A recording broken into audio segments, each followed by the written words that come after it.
The Cowboy and the Rancher's Daughter, Book 4, a Western historical romance series by Kari Mackenzie, narrated by Ferdy Luthi.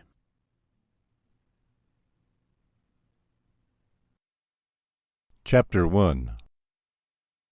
"There's no use in arguing about it," Clara Fuller said adamantly and shook her head as she peered up into Jake's face. "My mind is made up." "I figured as much." Jake Talley crossed his arms over his chest and gave her a playful wink. "Didn't think it would hurt to give it another try." Not only was Clara determined to come along on the cattle drive, but she was bringing Faith along as well. Jake had to admit the young housekeeper would be good company for the lady rancher, but she was the last person who should be taking the long and hazardous trip. A greenhorn, Faith would be more trouble than help. After weeks of preparing, they were set to leave tomorrow at first light. The men had the cattle ready. The supply wagons were packed and parked out front. At least having Faith ride in the grub wagon with the trail cook should keep her from getting in the way. "Would you like some more coffee?" Clara asked graciously.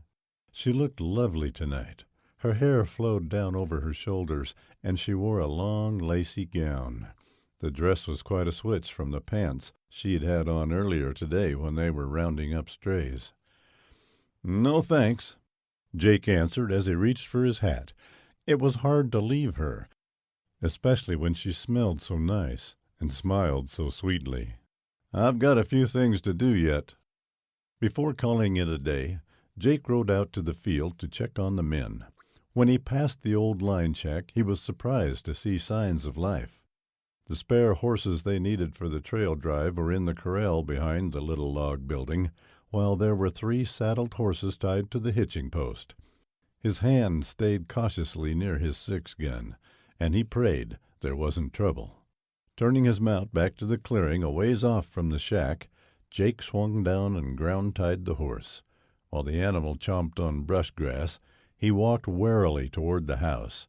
Before he had time to reach the porch, the door swung open, and 3 men stepped out. He recognized 2 of them from town, but didn't know their names. Ever since sending Edward Sinclair to jail, Jake was slow to trust strangers. One of the men walked up to him and extended a hand. His eyes were clear, and his expression pleasant. He was the tallest of the group, and looked to be in his mid-30s. Muscles and tanned skin attested to a man used to spending his days outdoors. "Hello, Mr. Talley." His grip was firm and his voice even. "My brothers and I heard you were looking for drovers." "We could use a few more hands." Jake squared his shoulders. They did need all they could get, so long as they were honest men. "We leave out at dawn." "You can count on us. We'll be there," he quickly assured Jake. "My name's Travis Miller, and these 2 are my brothers. This one here is Jim." Standing beside Travis, a short, red-haired man with a quick laugh shook Jake's hand. "And next to him is our kid brother, Peter." The boy nodded briefly, and then, as if on second thought, he offered his hand to Jake.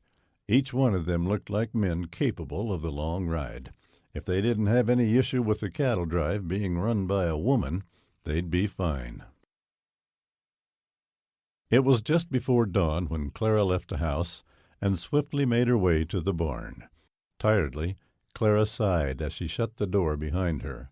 As happy as she was to be starting the cattle drive, the preparations had been rather arduous, too. "Good morning, Clara." Jake had his back to the door, but turned when she entered the building. "How'd you know it was me?" "Your light steps and sweet perfume." A smile on his face spread as he moved closer to her. "You look fresh as a rose." Clara appreciated his friendly banter, but the dark circles under his eyes concerned her. "Well, I'd love to return the compliment, but you're looking rather tired."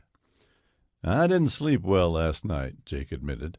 "It was hard to get my mind to stop going over all the things that could go wrong and how to prepare for them." "Sometimes I think you worry too much," she said, and then walked over to the stalls to start saddling her horse.